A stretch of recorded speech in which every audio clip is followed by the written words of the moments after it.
Welcome to Emotionally Evicted. We're your hosts, Mandy and Tammy, sisters, survivors, and women who are reclaiming our lives one unapologetic story at a time. We're not therapists, just two women who've been through it, healed it, and aren't afraid to talk about it. This show is our eviction notice to chaos, codependency, and generational dysfunction, and your permission slip to reclaim peace, power, and your damn self. This podcast is brought to you by Illumina Ops Solutions. We specialize in streamlining your systems, scaling your business, and getting you the hell out of the weeds. Because growth shouldn't feel this hard, and we've got the solutions you never saw coming. Visit illuminaops.com to start reclaiming your brilliance.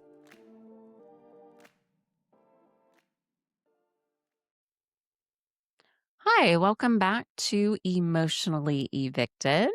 In our last episode, we talked about the moment everything started to crack. The awareness, the realization that the roles we learned to survive our childhood were still running our adult lives. Yes. So for part 2, this episode, we are going to talk about how that awareness alone can just feel overwhelming because once you see it, you cannot unsee it. And suddenly you're standing at this uncomfortable crossroads between who you've always been and what's kept you safe, and who you're starting to become or who you want to become, like what you want your life to look like. Yes, absolutely. So this part 2 isn't about the breakdown. It's about what came after the awakening, the choices we started making, the boundaries we didn't know how to set yet, and the discomfort of no longer living on autopilot. Yeah. And this was when we realized that healing isn't a feeling, it's an identity shift. It's saying no when you're used to saying yes, disappointing people, letting go of versions of yourself that have kept you safe but small. Oh, yes. Oh, that disappointing people. That's a rough one.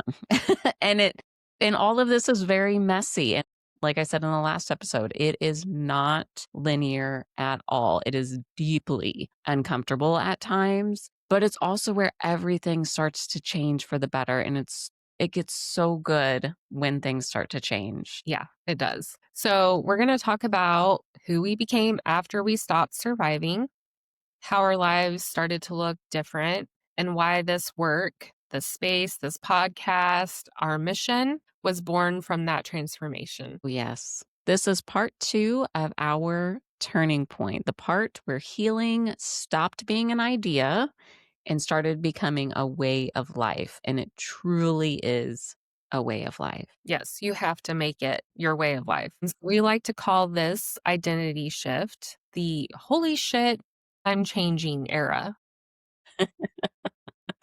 So this makes me think of Costanza in Seinfeld. He's like, I'm shifting into soup mode. Right? Yeah. And you kind of do have that moment where you're like, is this okay? Like, yeah. Yes, It's absolutely. you start noticing red flags sooner. You're choosing peace over chaos. You stop rescuing people. You stop abandoning yourself for others. Oh. You learn to rest. You start saying no. You start telling the truth. And by that, I mean like your truth, what you truly want out of your life. It is your life, and you have to tell your truth. Yes. You start noticing your inner child wounds more clearly, and start owning your voice and your power. Yes, all such good stuff. I think I've definitely hit every single one of those points at some point in my journey so far, and still do. I mean, like I said earlier, it's not linear. I have gone through some of these and moved on to something else, circled back, and just keep working through them. And I think that telling the truth, your truth, what you want, not what somebody else wants, not what your parents want, not what your partner may want, what you want, how you want your life to look Mm-hmm. is so important. I mean, I think that's been like one of the biggest pieces for me is realizing I create my own life and Mm-hmm. I can literally have it however I want. I Yeah. just have to make the decision. Yeah. This is Burger King. Make it your way, you know? Absolutely. And I think I'm going to say like the quiet part out loud is that just because you've been this certain person to people your whole life and they see you in this certain way, or you've had this like personality that people identify you with, does not mean that you are stuck with that and you are fully capable in changing that. And you're allowed to do Absolutely. that. Like it is okay. I will give like a little example of back in my 20s, I was a little bit more, I don't want to say like super wild, but I like to have a good time.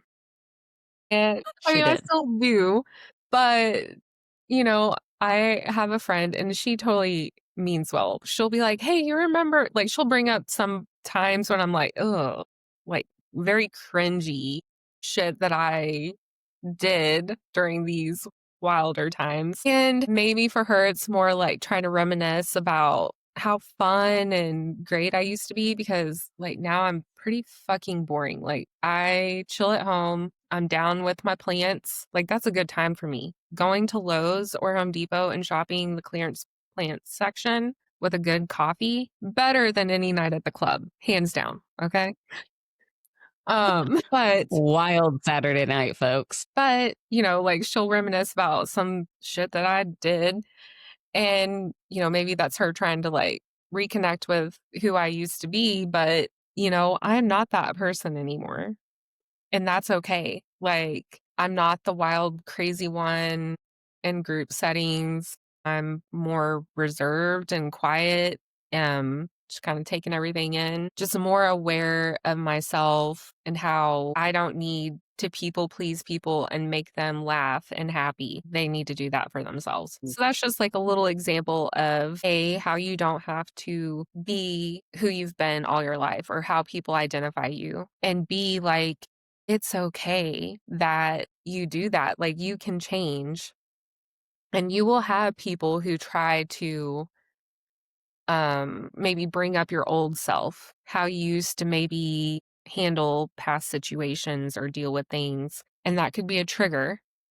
Like for me, sometimes I'm like, I kind of feel like not guilty, but just like I don't know how to explain it. Just like whenever she'll bring up situations, I'm like, yeah, that was me, but that's not me anymore, you Right. know? So it's okay. Like you'll live, you'll still have those people who maybe want to reminisce about however you used to be, good or bad. Sometimes not my friend, but you know, sometimes people like to throw your past in your face, and that's fine. Let them live in the past. We're living for the future, man. Like we got places to Exactly. be, things to do. So let them hang out back with the old version of you because you're headed to a new, better, and improved one. Yes. Yeah, absolutely. I think that's so important. And I think that like really kind of starts to shed a light on why, we developed She Reclaims and why we have the Emotionally Evicted podcast and just all of it. I mean, more than just so that we've talked about writing a book forever, since we were kids, we realized that we can reach more people and, kind of quicker, in my opinion, because not that there's not an abundance of like self help stuff out there. I think it's just we've seen the patterns and we just didn't want other people, other women to take 30 years to see theirs. And I really think, I mean, we could be saying the same thing as, somebody else that's right down the road.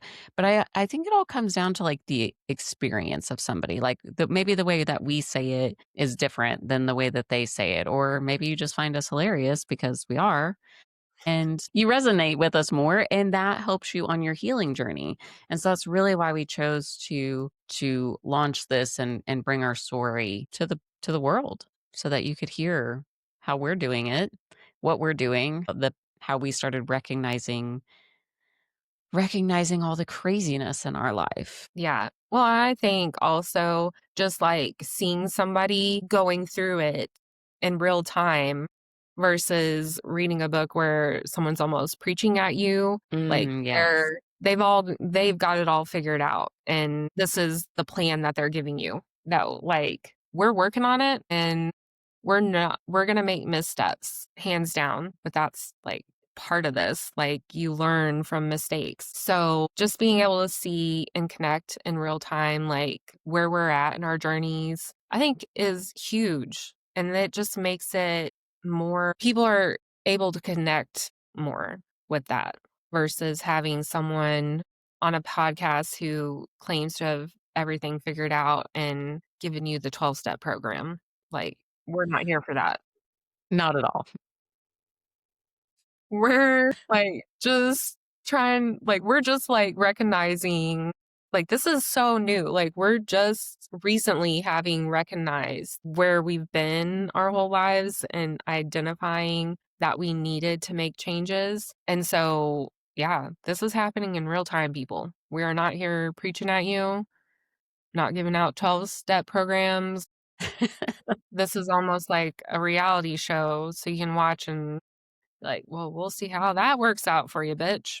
Right, right. I mean, we really, I think, realize that the world is full of women who grew up like we did, overfunctioning, overgiving, exhausted, unseen. And we really wanted to create something that that we never had, a space where women feel safe to tell the truth, where we can just let it all, hang out and be honest with where we're at. And we wanted to help women reclaim the parts of themselves that they had to give up to survive. Yeah. I mean, because that's really what we were doing. Yeah. We're only experts in this because we lived the story and we got some good ones. Yes, yes. Our childhood taught us how to navigate dysfunction. Our healing has taught us how to break it. And being polished isn't our authority, being honest is. And I think that's a really big piece and why we wanted to share this with everyone. Yeah. So, yeah.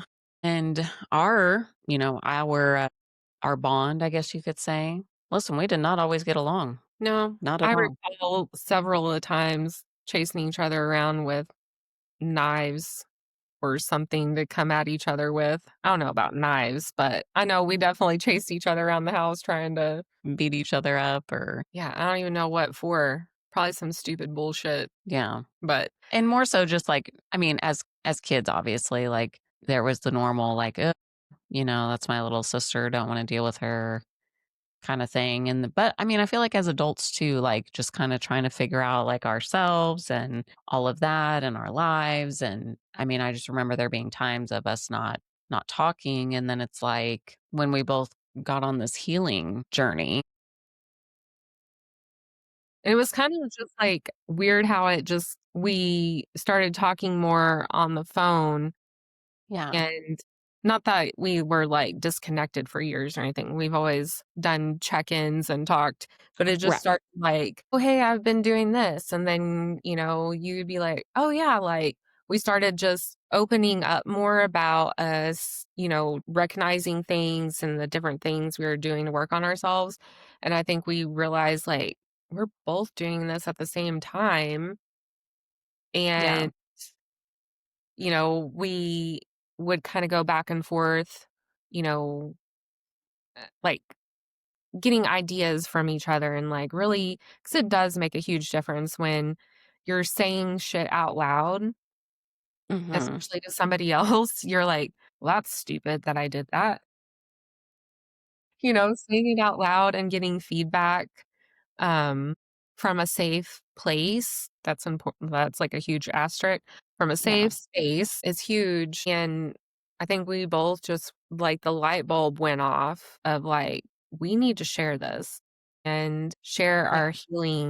our sister healing era, as we'll call it. Yes, absolutely. And the safe space is so important. I mean, I know that term or phrase or whatever has been thrown around a lot, but it's just because somebody is listening to what you're saying doesn't mean that they're a safe person to be sharing with. And that's a really hard lesson to learn. And for me, honestly, I just realized that my sister is my safe person. I can tell her anything. I can ask her for true, honest feedback, or she can be my ultimate hype girl. She is down for whichever I need. And I mean, I think that's part of what has brought us close is just being able to have those real conversations. And for me, you were talking about how we just started sharing stuff back and forth. And it was interesting because, I mean, obviously we grew up together, but when I first started healing or dealing with stuff, I did feel really alone. But then when you started sharing things, I was just so blown away by like how similar we are. Sometimes I'm like, I feel like we're almost twins because it's like we just are like carbon copies of each other because we just like think the same in a lot of ways. We have like same wounds, do the same exact things. And it was bizarre to me, surprising, but also incredibly comforting because I'm Mhm. like, all right, I'm not batshit crazy. I mean, I'm a little crazy, but I'm not like completely losing it. Like those experiences were real. How many conversations have we started with, "Okay, tell me if I'm being crazy." Yes, that's the starter. Exactly. Yeah. Exactly. It's just, and so, that's what we want to bring to our listeners is just that closeness, that safe space that, you can share, you can know that you're not alone. There are other people out here, like I've said, in the trenches, doing the work, trying to heal, trying to make themselves better, trying to grow. And I mean, for me, ultimately, I just want to be the best person that I can be for myself. Like, I want to feel good about myself. I want to be able to go to sleep at night and be like, you know what? We had a solid day. Mhm. We told a few people to fuck off. We held some boundaries. The We had a world's piece still of cake turning. because we wanted to. Yeah. Like everybody's good. That's all I want. And I don't want to feel like I did anything that went against my better judgment. I don't want to feel like I bent myself to conform to somebody else's standards because I felt that that's what had to be done. I just want to be me. No, I love that because at the end of the day, like, I know we've said this several times, like, it is your life, and you have to own that. Yeah, you're gonna have a husband and children and all the things, but it is your life you're living, and we are on this earth for such a short time. Like, you don't wanna be on your deathbed like, "Man, I wish I would have done this," or, "I wish I would have gone for this job," or worked on this in myself or had better relationships with these people. Like, you just have to fully own it because nobody else is going to do it for you. Nobody else is coming to save you. Like, you have Right. to save yourself. Nobody else is going to do the work for you. And quite frankly, like, even the other people in your life may not support the self work that you are doing. Oh, that's a good one. That's a good one. Yeah. So you have to do it for yourself and you cannot waver or feel bad about that because it is your life. Like, you have to own Right. that and feel good about yourself at the end of the day. And it's a hard pill to swallow that you may not have all the support you need, but it is so important that you also see that if you're working on yourself to become a better person and these people are not supporting you, maybe that's the universe telling you you need to get rid of them. Like, I don't know. And maybe, I mean, we don't have to dive too far into it. This may be a good idea for another episode, but talking about how doing this work will cause you to outgrow some folks. I mean, Yeah. not everybody will stick around. I mean, that you will outgrow people. Like, it's a definite, like, definite that you will, and that can be really hard, especially if it's somebody you've been close to for a long time. Yeah, you'll outgrow them, but like you said, maybe that's what I let me finish that thought. Maybe it's the universe removing them.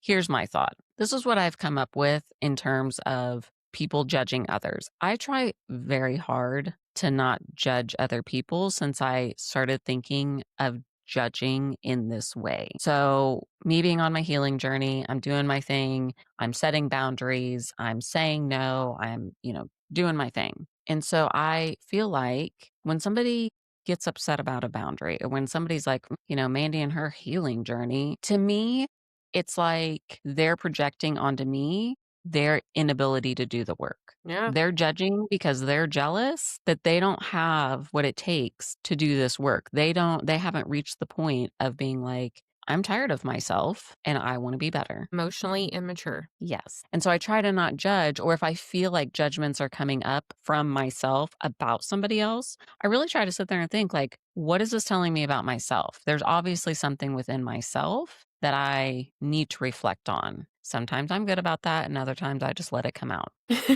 Depends on the day. Okay. Depends on the day and probably how many coffees I've had. So Yeah. there's that. I mean, I'm not perfect. I mean, we've said that before. I'm not perfect. I have moments. But I mean, if you really think about it, that's why people judge others. It's triggering something inside of them. Yeah. And I really just look at it like if somebody isn't going to be on board to support me and becoming a better person and like reaching my highest level, because that's the goal, is like reaching my highest level in all areas of life, then like that's just the universe clearing the path for me, Yep. removing the obstacles because people can be obstacles. It's not just like getting a flat tire, one day while you're trying to take care of a bunch of important things. Like people can also be those kind of obstacles stopping you from reaching your destination. So, Like an anchor. They become like an anchor. yeah, I've had a couple of those. And you got to cut that rope Cut it. and don't feel Oh, bad the about. cutting ceremony and all. Snip, snip, motherfucker. Yeah, because I mean, if they're not willing to do the work alongside you, or, even just if they recognize that you're doing the work and maybe they're not the best influence and just like keeping their distance, like you can't have people who are going to be either constant reminders of the old self or bad influences. Like you just gotta cut them. And it's hard. Like, it is so hard. I actually went to lunch or dinner with a friend who cut a friend out of her life, and we talked about that, how difficult it was because this friend was just so negative, constantly complaining. Her actions were very negative. She just was not a kind and thoughtful person, just very much like all about herself. And, my friend just had to tell her, like, we got to end this friendship. Like, it's not good for me. And, she's come out on the other side like a better person. So it's hard to see in the moment, like cutting these people out. And I know sometimes you can't cut like family out. I recognize that. But you could limit interactions. And sometimes, like, you do have to have those like super blunt, honest conversations with people. Like, look, you act like this whenever we're together, and that's not the vibe anymore. Like, either you're gonna have to stop doing XYZ or we're gonna have to limit our interactions. Like, sometimes it just comes down to just saying that to people. And I know as people pleasers, that can be hard to do because you don't wanna disappoint people, you don't wanna let people down. But I've also come to realize, like, a lot of these people just do shit and they don't give a second thought. They do and say shit and don't give a second thought about anybody else but themselves. So Mhm. why can we not do that? Like, why is Right. it like, like they do it? I have my theory. I have my theory.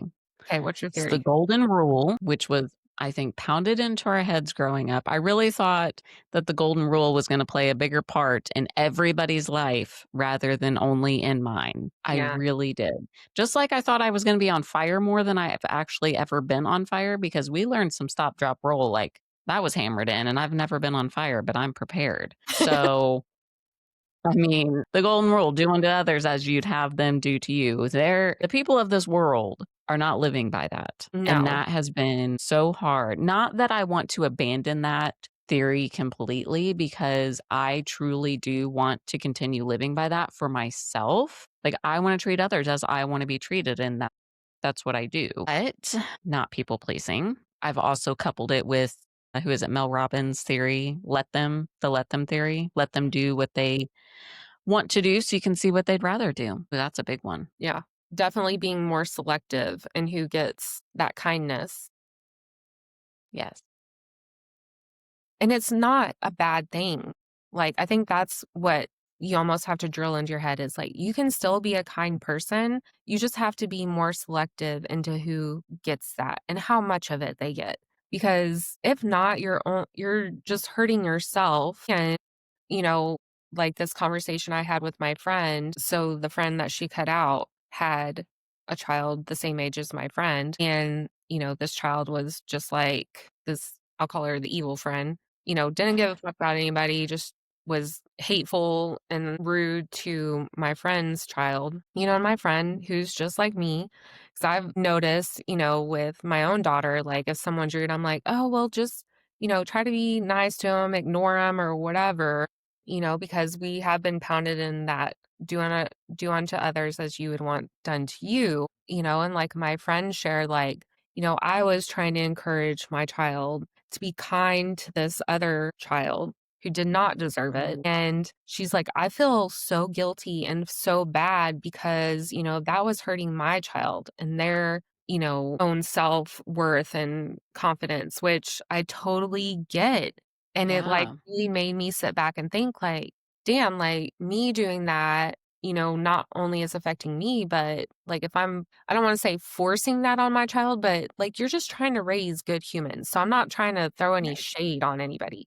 Like we're just trying Right. to raise good humans. And so it's just like finding that balance of like who deserves that kindness versus who deserves to hear, go fuck off, Right. Somehow Look, I think that my niece would have no problem telling somebody to fuck off.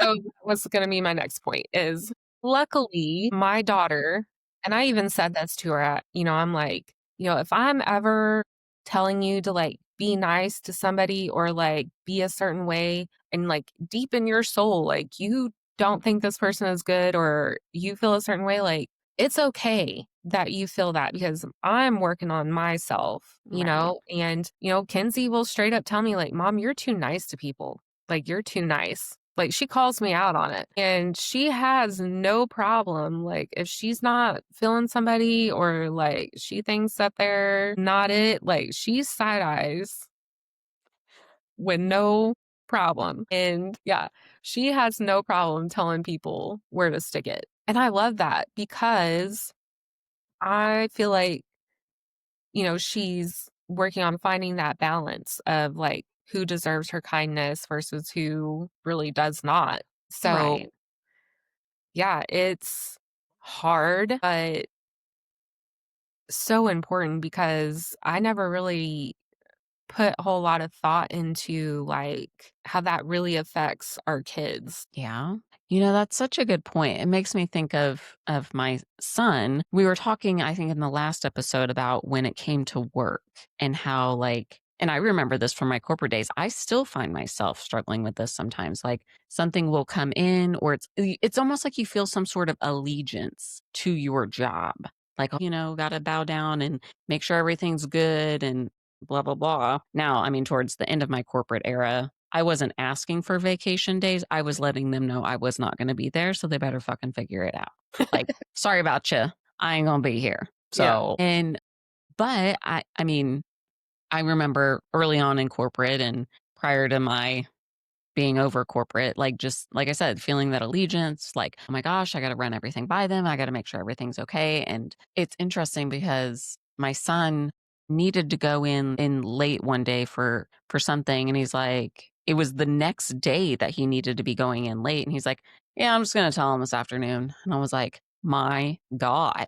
Like I was feeling anxious about it and he's just like, "Is what it is. I ain't Yeah. gonna be there. I'm coming in late. I am coming in late." Like, that's it. Like, there was just like no thought of just like running it by them, making sure they're good. He's like, "Oh, they're gonna be good.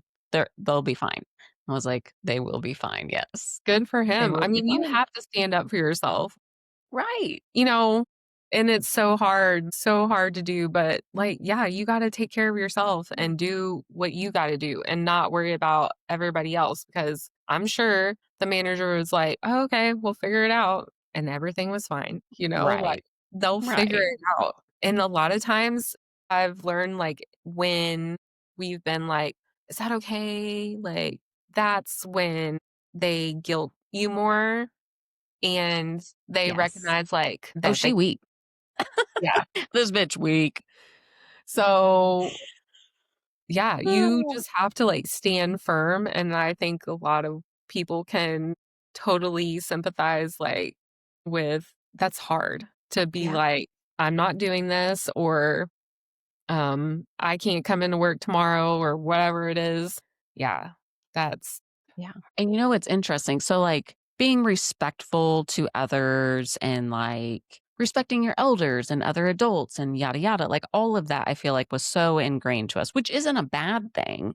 I mean, Mhm. yeah, you don't want to be out here acting like some sort of hooligan. But what I had to realize is these other people that I'm interacting with are adults too. They're not going to ground me. And if they get Right. upset with me, then they're just going to go home and be upset with me. Like, that's it. Yeah. You know, like, and as far as like being truthful and honest in terms of like literally just telling the truth, not lying and people pleasing and being like, okay, yeah, I'm happy to do that. And inside you're going, damn it, why did I agree to this? If you speak your truth, I mean, why would we lie? Why are we out here lying about shit? Like, we're adults. We can be truthful about things. Like, we can tell these other adults to go fuck off and they will be okay. Mhm. And it's just, just coming to these realizations about these things. And I mean, like, biggest things, we are not who we were raised to be. You don't have to be who you were raised to be. You don't have to be a product of your environment. You don't have to be just like all the other people that were around you because that's what you grew up and knew. I mean, just the idea of getting to create your own character, create your own avatar, be your own person, like design your own life because that's what you can do Mhm. is just so exciting, I think. It's, like, totally is mind-blowing, like, when you put it that way, like, you can totally change your ideology and, like, your perception of things, like, how you interact, respond to things. You can just totally change your personality to however Yeah. you want it to be, and I'm saying this, like, with the thought of, like, as being a better person, not going and turning into, like, a serial killer or anything like that. Just to clarify, but Right. changing it to be a better person, like, if you're somebody who's negative all the time, you don't like, you Yeah. can change, like, you can and it'll probably wiggle a like, I would love to hear some stories about, like, people who have done this and, like, the reactions you almost get. Oh, yeah. Just totally probably freaked some people out, which can be fun, okay? That could be a motivator. Mhm, 100%. Yes. That'd be a good time. Yeah. I mean, think of Yeah. it like that, like, kind of fucking with people, like, especially It the is a ones good who time. are draining on you, changing Yeah. your mindset, being more positive, just being a better person, like, kill them with kindness. I know that's something we always heard growing up.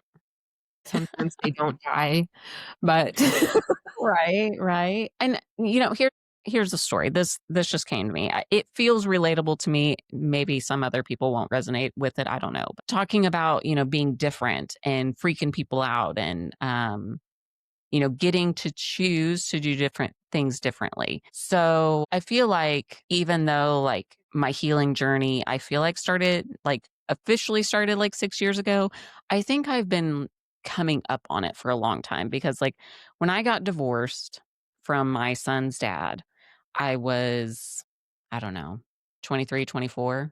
And I remember saying at that time, we are not going to act like crazy people. We're not going to have like these big fights. This isn't going to be some big, like long, drawn out divorce. I laid the ground rules. I made a decision. Like, I'm not going to have some nonsense. I'm not going to have us fighting all the time. We're not going to hate each other. It's just not going to happen. We are yeah, going to get along. And I put that out in the universe. And that's what I said. And that's what I decided. And that's what I have because yeah, that's what I decided because I didn't want the world today. If you're getting divorced, people think that you like are ready to stab each other because or that's you generally act like, at the time. yeah, I mean, that's just the norm. And it's so funny to me when people hear about me and my son's dad and how well, I mean, we rode to divorce court together and had lunch afterwards. Okay. I've been to his wedding. I go to his house. I've been to his housewarming party. I talked to his new wife. Like I talk to her more than I do him. Like we all get along.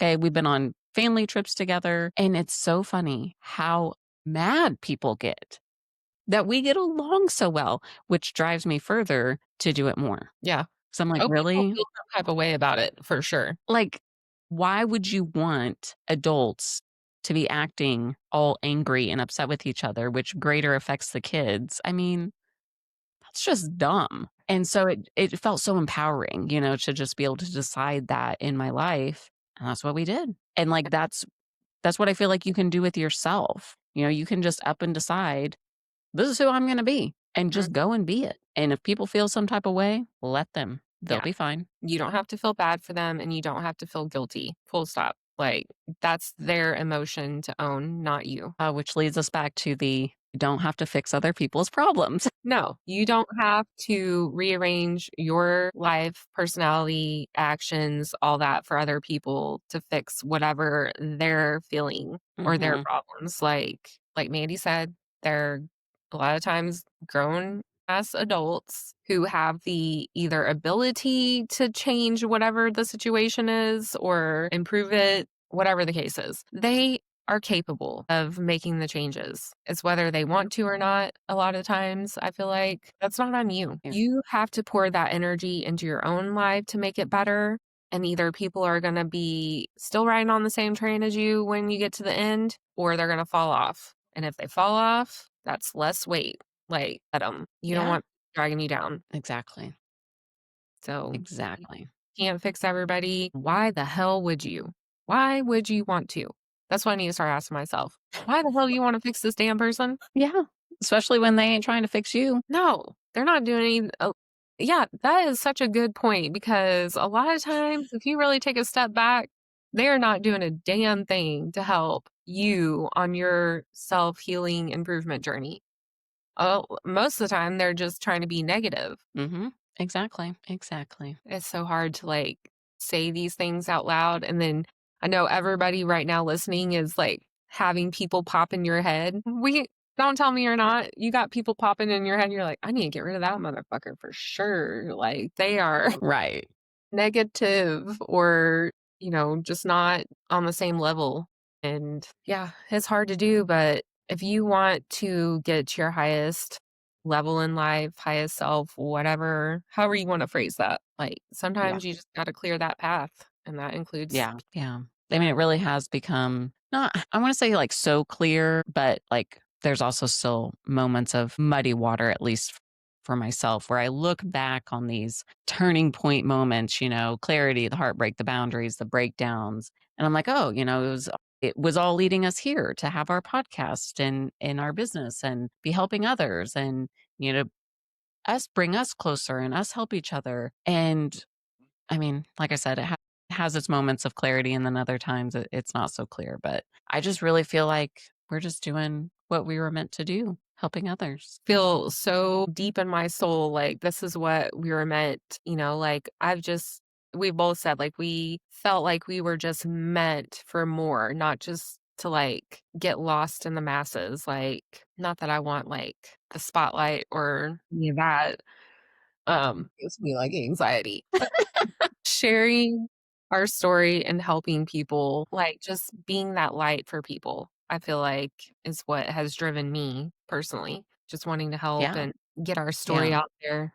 So, absolutely. I mean, I would say like knowing there was more to than just surviving, more than performing strength, because we've talked about how from the outside, I mean, we look super strong and put together and, inside we're dealing with our own stuff. So yeah, I mean, we'll probably continually always say this. We didn't wake up one day magically healed. We are still healing. We are in the trenches, but nobody handed us a roadmap either. I mean, mm, we are just building this plane as we fly, in my opinion. yeah, And sure. yeah, because I mean, we really, if you think about it, we really didn't have guides or examples of what healthy looked like. I mean, we had some sporadic adults in our lives that showed us some healthy relationships, but like you said, we just had that feeling, that pull that there had to be more than the surviving, than the performing strength. And so, yeah, there had to be more than carrying everyone's weight and calling it love. Yeah, I think it's also important to note like you're not just going to have these like moments in your life, like the aha moments is what I call them. Like, Mm, yeah. this is my aha moment of like, I need to work on myself. Like, they're going to be continually coming into your life. So it's not just like you're going to have an aha moment, work on yourself, and be like brand new on the end. No, it's going to be like a constant cycle of you'll have a moment and you're like, okay, I recognize that in myself. That's an area I need to work on. And then maybe a few months down the road, something else happens. Maybe it's like the same thing, revisiting that, like Mandy said. So you're always going to have these moments, turning point moments, where you look back and you get that clarity, learn where you need to set some boundaries. Might have a couple breakdowns along the way, which is perfectly fine. But yeah, it's just important to note like you're constantly going to have those moments.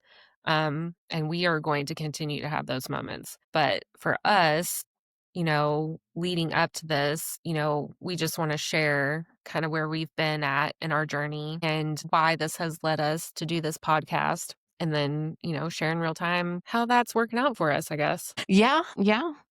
I think a good starting point, let me know if you agree with this. Good starting point or a good way to sum up like a good starting point is when we stopped asking, how do we keep everyone else okay? And started asking, what would it look like if we were okay? I think that's an excellent starting point. I kind of feel like it just sums up kind of Yeah. where we started, with this healing journey and everything is we stopped worrying about other people and we started worrying about ourselves and what that looked like. Yeah.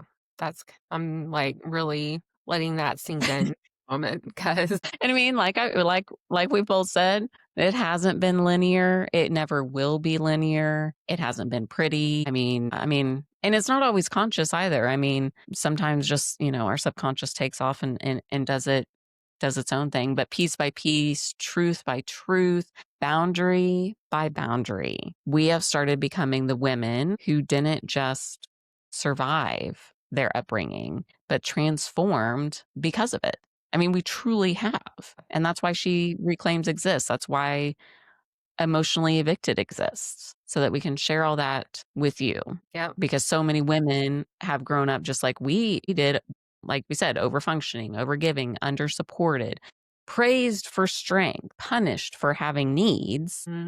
Yeah. And then where does Not that like leave you? we got on the self-help bandwagon, because it was trendy or, whatever, or read some books about it. Like, I feel like we were just screaming on the inside, like something Oh, has yes. to change. For me, it was just like, I don't know how to explain it, just like almost like an anxious feeling of just like, this is not it. We have got to do something to change this and break some Mm. patterns and just free ourselves and reclaim ourselves. Oh, that's really good. Yeah. Uh, yeah. Because, yeah, it's hard. Yeah. So, if you're listening and you're somewhere in the middle of your own turning point, just take a breath. You know, you're not behind, you're not broken, and you're not late. Even if you haven't started and you're just now kind of having those realizations like, man, I'm not where I want to be at in life, but I want to work on it. I don't know where to start. Totally valid because I feel like that's healthy. Like a lot of people, I mean, you're not going to know where to start. You're not going to know what to do. I Right. think just having this podcast is gonna help people recognize those moments of just like, "Okay, I'm ready to do this," and listening to us on the live action version of it, you know, you can Essentially, yeah. follow along and maybe pick up some ideas or ideas here and there of what can help you on your healing journey. Yeah, yeah, for sure.